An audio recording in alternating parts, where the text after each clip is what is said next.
Today, we speak about an English journalist who disguised herself as a male soldier to report from the front lines during World War I. She got herself a military uniform and fake identity, overcoming a time when women were underestimated by men. This is the incredible story of Dorothy Lawrence. Hello and welcome. If you would like to see more from Untold History Women, then just click on that subscribe button. Now, let's start today's video. Viewer discretion is advised. This is an educational documentary. Lawrence was born in Hendon, Middlesex, to unknown parents and was likely illegitimate. She was adopted by a Church of England guardian.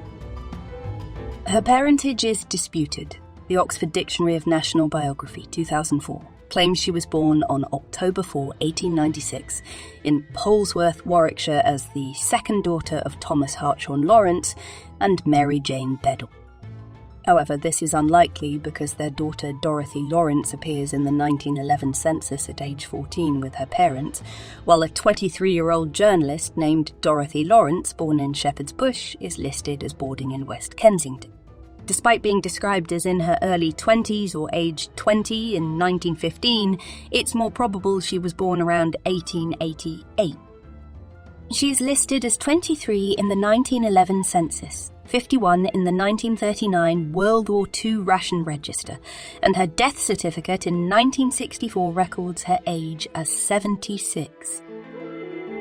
Aspiring to be a journalist, she published articles in the Times and Nash's Pall Mall magazine. When the war began, she offered her services as a war correspondent to Fleet Street newspapers, hoping to gain recognition.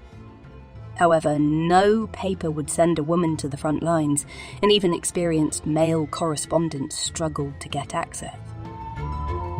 In 1915, she travelled to France and tried to join the voluntary aid detachment, but was rejected. Attempting to enter the war zone as a freelancer, she was arrested by French police in Senlis, just 2 miles from the front line, and was ordered to leave. After spending the night on a haystack in a forest, she returned to Paris and decided that disguising herself as a man was the only way to get her story. We'll see what an ordinary English girl without credentials or money can accomplish. In 1915, Lawrence posed as a British expeditionary force, also called Deaf Soldier. She convinced 2 British Army soldiers in a Paris cafe to smuggle her a khaki uniform piece by piece. She called the 10 men involved her khaki accomplices. To transform into a male soldier, she used a homemade corset to flatten her figure, bulked her shoulders with sacking and cotton wool, and had her hair cut short by 2 Scottish military policemen. She darkened her complexion with Condy's fluid, created a shaving rash by scraping her cheeks, and applied shoe polish for a tan. Her soldier friends taught her to drill and march. Wearing a blanket coat and no underwear, she obtained forged papers as Private Dennis Smith of the 1st Battalion, Leicestershire Regiment, and headed to the front line. She bicycled to the British sector of the Somme, where she met Tom Dunn, a former coal miner turned Beth Sapper.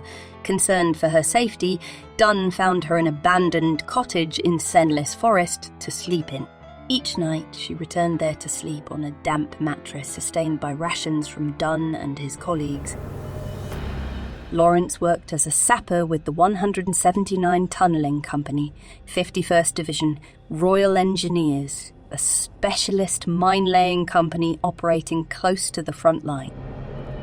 While Lawrence wrote that she was involved in tunnel digging, later evidence and correspondence, including files from Secret Service, suggests she did not perform this skilled work but was instead working within the trenches.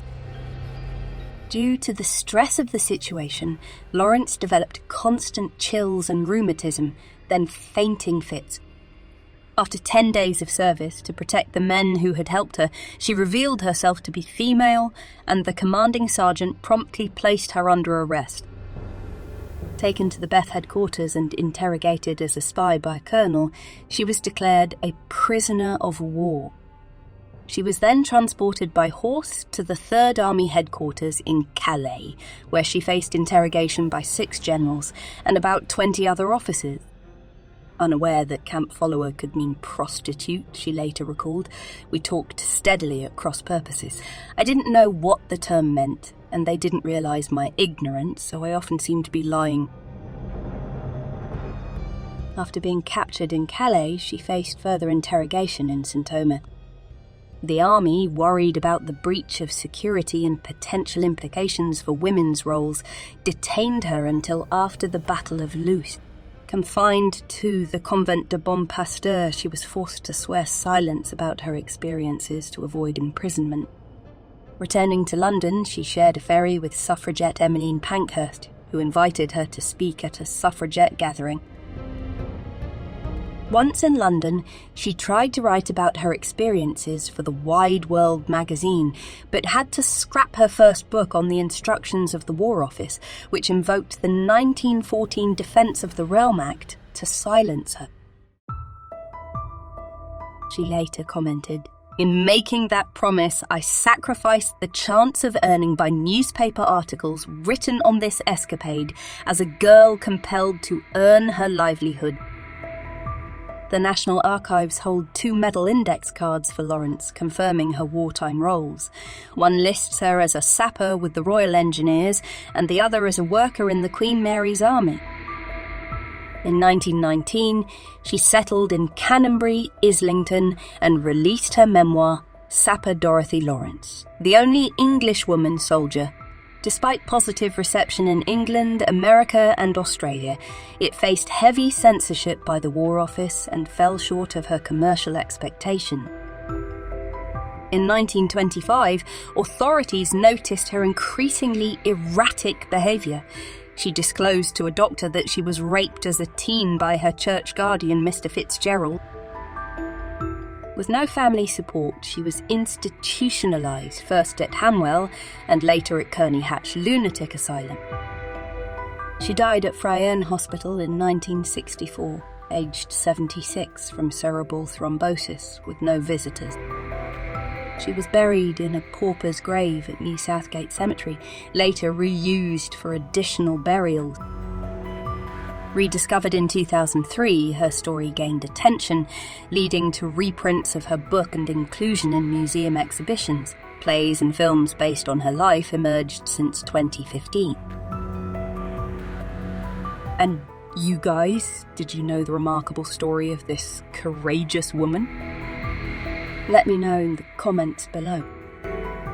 I hope you liked this topic because this is part of a series of videos about iconic women of history, so make sure you subscribe and hit the bell button so you don't miss the next episode. Thank you for watching.